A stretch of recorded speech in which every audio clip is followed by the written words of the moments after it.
Hello! I want to do a real estate video with you and to share with you my experience.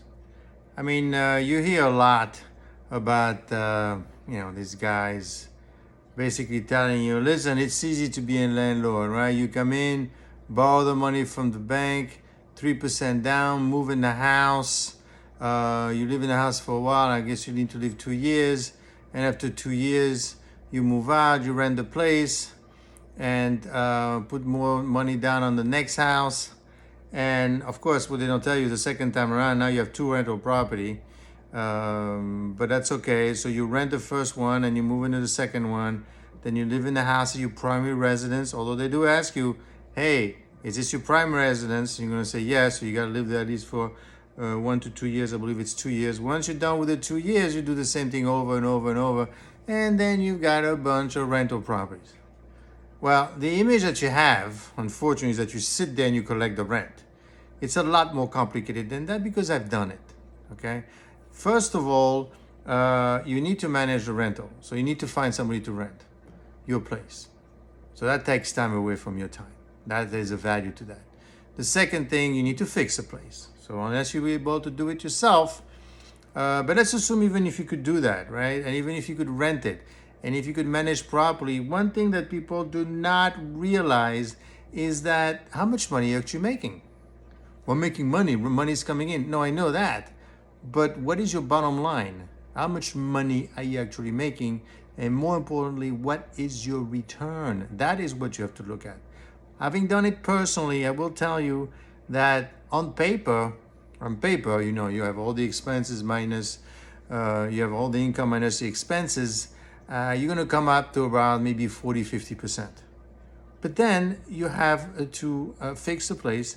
And then if you have to manage it, it's going to cost you. And then you also have to have expectancy of, in case the tenant, can't find a tenant for 1 or 2 months. That brings you down to 20%, believe it or not. Well, 20% is still good. Well, hold that thought for a second. Right now, I could get 14% with FSK. Check out the ticker, right? 14%, which is linked to KKR or big firms. I get 14%. Why do I want to bother with tenants and legal issues and getting beat up and all the issues that comes with renting?